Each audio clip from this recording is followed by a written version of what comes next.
Shreyas Iyer versus Shubman Gill. ఇప్పుడు captaincy పరంగా ఇదే చర్చ జరుగుతోంది. ఇటీవలే భారత్ టెస్టు జట్టుకు శుభ్మన్ గిల్ను కెప్టెన్గా సెలెక్టర్లు ఎంపిక చేశారు. బుమ్రా, కేఎల్ రాహుల్, రిషబ్ పంత్ వంటి వారిని పక్కన పెట్టి మరీ గిల్కు జై కొట్టారు. డ్రెస్సింగ్ రూమ్ నుంచి ఫీడ్బ్యాక్ తీసుకుని మరీ శుభ్మన్కు కెప్టెన్సీ అప్పగించామని క్లారిటీ ఇచ్చారు.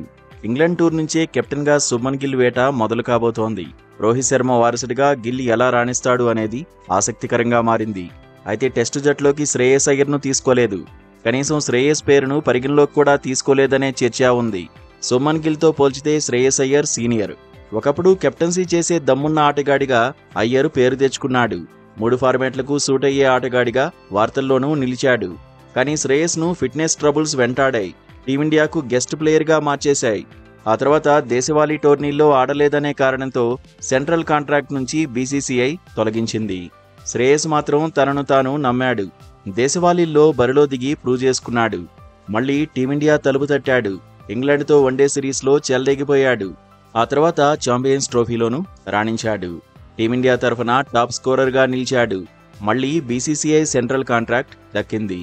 టెస్టులకు రోహిత్, విరాట్ కోహ్లీ గుడ్ బై చెప్పడంతో అయ్యర్కు రూట్ క్లియర్ అయినట్టే అని ఫ్యాన్స్ భావించారు. టెస్టులోకి రీఎంట్రీ ఇస్తాడనుకున్నారు. కానీ శ్రేయస్ వైపు సెలెక్టర్లు చూడలేదు. అయితే ఐపీఎల్లో మాత్రం అయ్యర్ తన తడాఖా చూపిస్తున్నాడు. టీంను సక్సెస్ఫుల్గా నడిపిస్తున్నాడు. పంజాబ్ కింగ్స్ను టాప్ 2లో నిలబెట్టాడు. బ్యాటర్గాను ఇంపాక్ట్ చూపిస్తున్నాడు. పంజాబ్ కింగ్స్ విజయాల్లో కీలకంగా నిలుస్తున్నాడు. గతంలో ఢిల్లీ క్యాపిటల్స్, కేకేఆర్ను ప్లే ఆఫ్స్కు తీసుకెళ్లిన శ్రేయస్ ఇప్పుడు పంజాబ్ కింగ్స్ను టైటిల్ రేస్లో నిలబెట్టాడు. గత సీజన్లో కేకేఆర్కు టైటిల్ అందించాడు. ఈసారి అన్క్యాప్డ్ ప్లేయర్లతోనే మ్యాజిక్ చేస్తున్నాడు. శుభ్మన్ గిల్ గత సీజన్ నుంచి లీడర్షిప్ గ్రూప్లోకి వచ్చేశాడు. గుజరాత్ టైటాన్స్ నుంచి ముంబై ఇండియన్స్కు పాండ్యా వెళ్లిపోవడంతో శుభ్మన్కు కెప్టెన్సీ అవకాశం దక్కింది.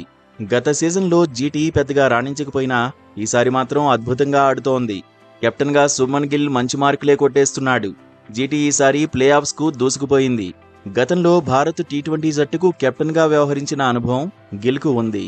అయినప్పటికీ టెస్ట్ కెప్టెన్సీపై రకరకాల వాదనలు వినిపిస్తున్నాయి. గిల్కు త్వరగా కెప్టెన్సీ ఇచ్చారని కొందరంటే బుమ్రాకు పగ్గాలప్పగించాల్సిందని మరికొందరు వాదిస్తున్నారు. శ్రేయస్కు కెప్టెన్సీ ఇస్తే సరిపోయేదనే కామెంట్స్ గట్టిగానే వినిపిస్తున్నాయి.